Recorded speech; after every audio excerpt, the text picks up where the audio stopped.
Olá, bem-vindo ao módulo 13 de revisão do curso de inglês e hoje vamos dar início ao estudo das orações subordinadas em inglês, algumas dessas orações. Hoje vamos falar especificamente de Future Time Clauses e também de duas formas de oração subordinada adverbial condicional. Bom, primeiramente as Future Time Clauses, então as que fazem referência ao futuro, e aí precisamos pensar então na questão da oração dependente e da oração independente dentro dessa oração subordinada. Bom, em inglês, a oração dependente, a que vai ter a presença da conjunção, sempre vai estar no present simple, ou no present continuous, ou no present perfect. Então a ideia do tempo presente. E a oração independente no tempo futuro, ou com will, ou com going to, ou com algum modal de especulação ou de probabilidade no futuro. Então vamos dar uma olhada nessas conjunções.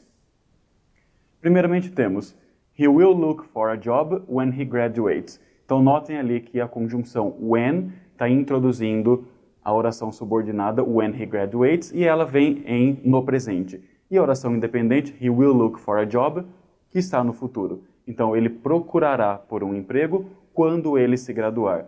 Notem então que o tempo presente, na verdade em português, ele se refere ao futuro do subjuntivo, quando ele se graduar. Bom, no segundo exemplo temos o seguinte, I'll feel happier after I'm employed. Então temos ali a conjunção after, após, depois. Eu me sentirei mais feliz depois que eu tiver um emprego, que eu conseguir um emprego. Em seguida temos as soon as, assim que. As soon as I get up in the morning, I'll call her. Então assim que eu me levantar de manhã, eu ligarei para ela. Então notem que por se tratar de uma oração subordinada, a ordem dela não faz diferença nenhuma, mas sempre a conjunção vai estar junto com o tempo no presente, independentemente se ela estiver na primeira parte ou na segunda parte da oração. Continuando, temos ali a conjunção until, até. She says that she will stay here until somebody comes and talks to her. Então ela diz, ou ela está dizendo que vai ficar aqui até que alguém venha e fale com ela. Em seguida temos a conjunção before, antes. Before you come, I'll send you a message with some instructions. Então, antes que você venha, eu enviarei uma mensagem com algumas instruções.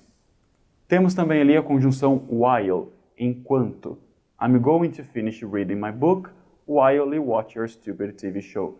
Então, eu vou terminar de ler meu livro enquanto você termina de ver o seu programa de TV. E por fim, temos ali a conjunção by the time.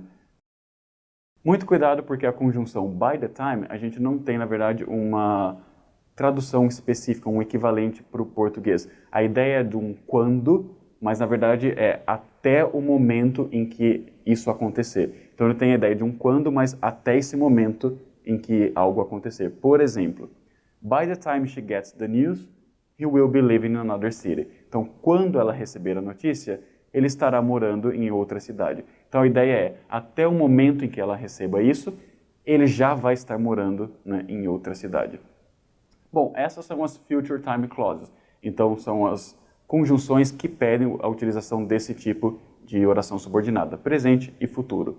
E com isso, nós temos também agora um outro tipo de oração subordinada, que é uma adverbial condicional, que a gente chama de First Conditional. O First Conditional também compartilha da mesma estrutura. Então, ele vai trabalhar a conjunção if, o se, mais o presente, e a oração independente no futuro. Então vamos dar uma olhada como que ela funciona. If you keep driving like that, you'll have an accident. Então notem que a presença da conjunção if, se, mais a parte da oração no presente e a oração independente no futuro. Se você continuar dirigindo dessa forma, você terá um acidente ou vai acontecer um acidente.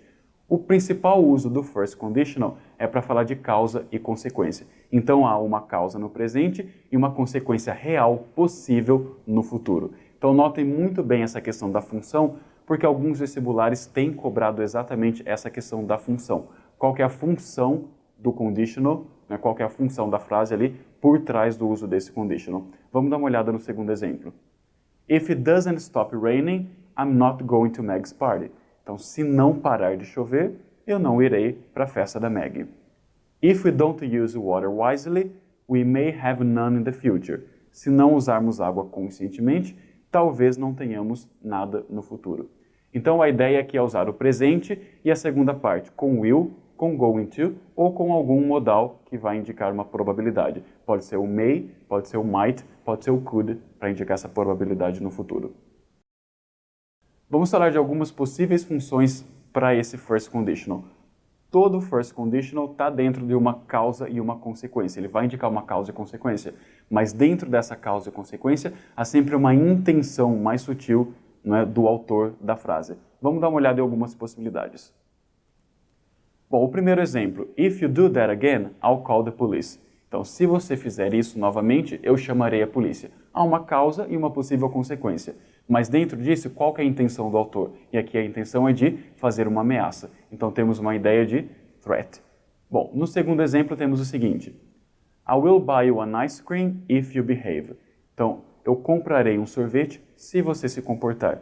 E nesse caso aqui, dentro dessa causa e consequência, temos uma ideia de promessa. Você está fazendo uma promessa. Se isso acontecer, eu faço isso também. If you take the left fork, you'll end up in Dover. Então, se você pegar a esquerda, você chegará em Dover. Há também uma causa e uma consequência, mas dentro dessa causa e consequência estamos tratando de uma instrução. Então, ali a função é de instrução. If you have an aspirin, you'll feel better. Se você tomar uma aspirina, você vai se sentir melhor. Então, agora a ideia é de um conselho. Você está dando um conselho utilizando um first conditional. E por último temos I'll do the dishes if you like. Eu lavo a louça se você quiser. E ali você está oferecendo ajuda. Então a ideia ali é de offer. E por fim agora temos o uso do zero conditional. Zero conditional também é uma oração subordinada condicional. A diferença agora é que ela não vem no presente e futuro, mas as duas partes da oração no presente. E ela traz uma ideia de sempre algo que acontece, ou uma verdade imutável. O if, ele sempre vai ter o valor de quando, ou quando quer que. Então ele poderia ser trocado por when ou whenever. Por exemplo, if she works late, she gets really tired. Então, se ela trabalha até tarde, ela fica cansada. Ou seja, sempre que ela trabalha até tarde, ela fica cansada. Poderia ser trocado por when. Então, when she works late, she gets really tired. Ou whenever she works late, she gets really tired. Há a possibilidade também do zero conditional estar no passado. As duas partes da oração no passado e fazendo referência a algo que era comum acontecer no passado. Por exemplo, if it was cold, we went to bed early. Então, se fazia frio, a gente ia para a cama cedo. Então, essa ideia, a gente ia para a cama, você está falando de um hábito. Então, as duas partes da oração no passado têm a ideia de indicar um hábito no passado. Para hábito no passado, existe a estrutura do used to. Então, que eu costumava ou que era comum acontecer no passado. Por exemplo, when it was cold, we used to go to bed early. Então, quando fazia frio, costumávamos ou era comum a gente ir para a cama cedo. Vale a pena lembrar aqui que essa ideia de used to como hábito no passado também é possível a utilização de would. Lembrando que o would é uma modalidade, né, para indicar o futuro do pretérito, mas nesse caso ele indica no passado hábitos que eram comuns. Então, por exemplo, whenever it was cold, we would go to bed early. Então, quando quer que fizesse frio, ou sempre que fazia frio, nós íamos para a cama cedo. Então, a ideia do went, used to go ou would go é a mesma para indicar hábitos no passado. Bom, então é isso. Ficamos por aqui na aula de hoje. E na aula 14 continuaremos com algumas outras orações condicionais. Espero ver vocês lá. Até mais!